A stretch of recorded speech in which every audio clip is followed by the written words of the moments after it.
আমরা একটা প্রবলেম দেখতে পাচ্ছি এবং অ্যাকচুয়ালি এই সার্কিটে আমাদের ইকুইভ্যালেন্ট রেজিস্ট্যান্স বের করতে হবে according to the terminals of A and V.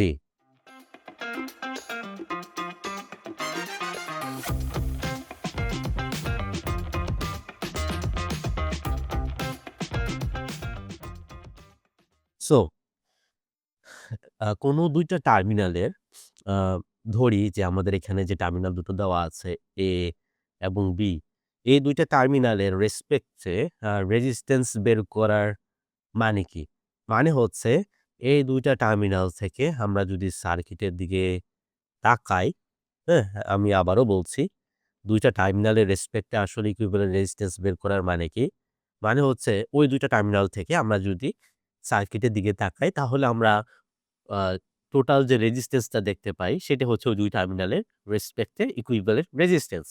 আরো সহজভাবে যদি আমি বলি এর মানে হচ্ছে ২ টা টার্মিনালের রেসপেক্টে ইকুইভ্যালেন্ট রেজিস্ট্যান্স বের করার মানে হচ্ছে যে কোনো এক টার্মিনাল থেকে আরেক টার্মিনালের দিকে কারেন্ট গেলে ওই কারেন্টটি টোটাল যে রোধ ফেস করে সেটি হচ্ছে total equivalent resistance with respect to those terminals. যদি আমাদের এখানে আমি A এবং B এর কথা চিন্তা করি, তাহলে দেখেন কারেন্ট যদি A থেকে B দিকে যায় তাহলে টোটাল যে রেজিস্ট্যান্সটা অ্যাকচুয়ালি সে ফেস করবে সেটি হচ্ছে A এবং B এর রেসপেক্টে ইকুইভ্যালেন্ট রেজিস্ট্যান্স। সো আমরা যদি বলি কারেন্টটা একবার হচ্ছে কিভাবে যেতে পারে A থেকে B টার্মিনালের দিকে, একবার কারেন্ট এই রাস্তাটা ফলো করতে পারে A থেকে B এর দিকে। আবার সে এখান থেকে, হ্যাঁ, এইভাবে এইভাবে সে B তে যেতে পারে। আবার সে কি করতে পারে এইদিকে যেয়ে আবার এই দিক, দেন আবার এইভাবে যেয়ে এইভাবে দেন আবার এইভাবে যেতে পারে। অথবা সে এইভাবে গেল, এইভাবে আসলো, দেন আবার এখান দিয়ে যেয়ে এইভাবে যেতে পারে B টার্মিনালে। সো আল্টিমেটলি আমি এটাই বুঝাতে চাচ্ছি যে A থেকে B টার্মিনালে কারেন্ট যেতে টোটাল যে পরিমাণ রোধ কারেন্ট ফেস করবে সেটি হচ্ছে ওই ২ টার্মিনালের রেসপেক্টে ইকুইভ্যালেন্ট রেজিস্ট্যান্স। সো চলুন আমরা হচ্ছে এটাকে একটু সলভ করে দেখি।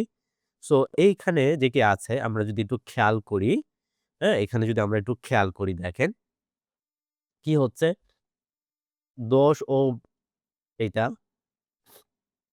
দেখেন আমরা এই পয়েন্ট আর এই পয়েন্ট সেম। সো এটাকে আমরা এই পয়েন্ট দ্বারা ডিনোট করতে পারি। এটাকে আমরা ফর এক্সাম্পল সি দ্বারা ডিনোট করলাম। হ্যাঁ? তাহলে দেখেন এই A পয়েন্ট কিন্তু আবার এইখানে। হুম? তাহলে এইটা আমার A, ঠিক আছে? এটাও আমার A, ওকে? তারপর এই পয়েন্টটাও আবার A, এই পয়েন্টটাও আবার কিন্তু A, ঠিক আছে? সো একটু খেয়াল করে দেখেন আবার 60 এই A পয়েন্টটাও কিন্তু এখানে। ঠিক আছে? তো আমরা যদি সার্কিটটাকে একটু রিড্র করে আঁকি, হুম? বা রিড্র করে আঁকারও দরকার নাই। দেখেন এই ১০ ওহমের এক প্রান্ত C তে, আরেক প্রান্ত হচ্ছে A তে। ওকে? ৩০ ওহমেরও এক প্রান্ত C তে আর আরেক প্রান্ত A তে। ২০ ওহমের এক প্রান্ত C তে, আরেক প্রান্ত A তে। আবার ৬০ ওহমেরও এক প্রান্ত C তে, আরেক প্রান্ত A তে। এর মানে কিন্তু এই আমাদের এখানে যে ৪ টা রেজিস্ট্যান্স আমরা দেখতে পাচ্ছি ১০ ওহম, ৩০ ওহম, 60 ওহম এবং 20 ওহম, তারা প্রত্যেকেই কিন্তু প্যারালাল অবস্থায় আছে। সুতরাং আর এ বি হবে প্রত্যেকে প্যারালাল। ঠিক আছে? কারণ তাদের প্রত্যেকটা রেজিস্ট্যান্স এর ক্ষেত্রে এই ক্ষেত্রে ২ টা প্রান্তই কিন্তু পরস্পরের সাপেক্ষে কমন। সো এই কারণে তারা পরস্পর প্যারালাল। সো আমরা বলতে পারি কি যে তাহলে ইকুইভ্যালেন্ট রেজিস্ট্যান্স হবে with respect to AB terminal is ১০ parallel 30 parallel 20 parallel 60। ঠিক আছে? সো এটাকে কিভাবে একবারে বের করতে পারবো? 1/RAB is equal to 1/10 plus 1/30 plus 1/20 plus 1 divided by 60।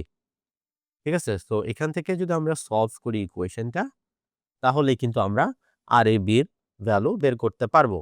So দেখি ভ্যালুটা কত আসে।